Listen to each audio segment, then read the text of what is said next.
জামাতে ইসলামের শাহজাহান চৌধুরী সাহেব, ওনার সাথে আমার এই সংসদে আসার সৌভাগ্য হয়েছে। উনিও কয়েকবার এই পার্লামেন্টে এই বাজেট উত্থাপন করা দেখেছেন, শুনেছেন। উনি একটু আগে স্বরাষ্ট্রমন্ত্রী মহোদয় বলেছেন ইসলাম নিয়ে কথা বলা তো দরকার নাই। মিলন একটু আগে যে কথাটা বলেছে সে কথা দিয়ে আমি যেতে চাই না, তর্ক উত্থাপন করে সংসদকে উত্তপ্ত করতে চাই না। শুধু একটা বলতে চাই, নিজের কথা নিজেরাই বিচার করেন। আপনারা 71 সালে কোথায় ছিলেন নিজেরাই বিচার করেন, আমাদের বলার দরকার নেই। আমাদের বিরোধী দল সমালোচনা করে, অবশ্যই সে সমালোচনার উত্তর আমরা দেব। আজকে সব ক্ষেত্রে আপনার সমালোচনা শুরু করেছেন। এই সমালোচনাগুলো জাতি গঠনে আপনারা আমাদেরকে সহযোগিতা করেন, আমরা আপনাকে সহযোগিতা করব। এই পারে আপনারা একদিন আসবেন, ও পারেও আমরা আরেকদিন যাব।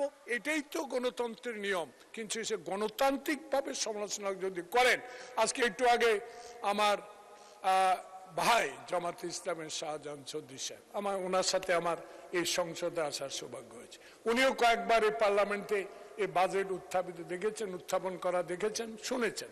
উনি একটু আগে স্বরাষ্ট্রমন্ত্রী মহোদয় বলেছেন ইসলাম নিয়ে কথা বলা তো দরকার নাই। মিলন একটু আগে যে কথাটা বলেছে সে কথা দিয়ে আমি যেতে চাই না, তর্ক উত্থাপন করে সংসদকে উত্তপ্ত করতে চাই না।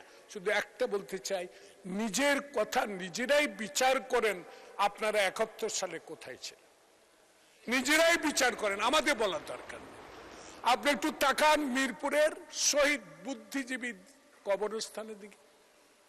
সে স্বাধীনতার একদিন আগে কারা সংগঠিত করেছে হত্যাকাণ্ড, কারা বুদ্ধি শূন্য করতে চেয়েছিল বাংলাদেশকে, এই বিষয়টা একটু নজরে নিয়ে আসেন। আপনারা একটু দেখেন, আমরা যখন শহীদ প্রেসিডেন্ট জিয়াউর কণ্ঠে রেডিওতে যুদ্ধের আহ্বান শুনেছি, ঘোষণা শুনেছি, আমরা তখন এই দলও ছিল না, এই দলের সদস্যও ছিলাম না। আমরা সেদিন বিশ্ববিদ্যালয় থেকে বেরিয়ে সেদিন স্বাধীনতা যুদ্ধে অংশগ্রহণ করেছি। আজকে আপনাদের দলে অনেক মুক্তিযোদ্ধা আছে, কয়েকজন মুক্তিযুদ্ধ বক্তব্য দিয়েছেন। সেখানে তো আপনি মুক্তিযোদ্ধাদের ভাতা বাড়াবার জন্য কথাটা বলেন। ভাতা শহীদ যারা আজকে আমাদের জুলাই বিপ্লবে শহীদ হয়েছে, যারা আহত হয়েছে, তা তো অবশ্যই আমরা স্মরণ করব। কিন্তু 71কে ভোলা যাবে না।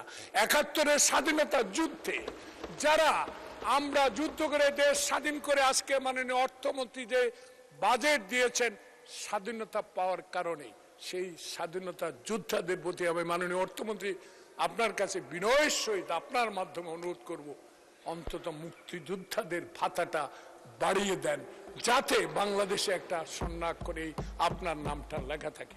আসুন, বাংলাদেশে যে ইতিহাস, সেই ইতিহাস আলোচনা করে এই সংসদকে আগে বলেছি উত্তপ্ত করা যাবে না। তাই আমি অনুরোধ জানাবো, আসুন, শহীদ প্রেসিডেন্ট জিয়াউর রহমান যে আদর্শ নিয়ে দেশ গড়ার সুযোগ করে দিয়েছেন এদেশে, দেশনেত্রী বেগম খালেদা জিয়ার সাথে সংসদে আসার সৌভাগ্য হয়েছে। সেই দেশনেত্রীর কাছে অনেক কথাই শিখেছি। যেদিন এই চেয়ার থেকে আমার নেতা শহীদ প্রেসিডেন্ট জিয়া, খালেদা জিয়া প্রধান বিরোধী দলের নেতা সেখানে উপস্থিত ছিলেন, এই নেত্রী স্লিপ দিয়ে সংসদ সদস্যদেরকে বলে দিত, এটা বলো।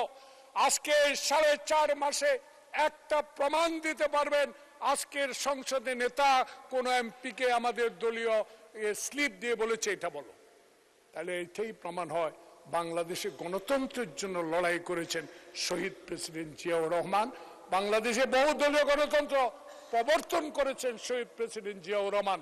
সেই গণতন্ত্রকে নস্যাৎ করে দিয়েছে এই পাশে বসা যারা 16 বছর দেশকে শাসন করেছে, নিষ্পেষিত করেছে, যারা আত্মহত্যা দিয়েছে, যারা এই 17 বছরে অনেক গুম হয়েছে। ইলিয়াসের স্ত্রী আজকে এই সংসদে বসা, উনি বলেছে যে আমার স্বামীকে ফেরত। তাই আজকে আমি আমার বক্তব্য শেষ করতে চাই বলে, আসুন সবাই মিলে দেশ গড়ি, বাংলাদেশ সবার আগে। আপনাকে অনেক অনেক ধন্যবাদ। আসসালামু আলাইকুম।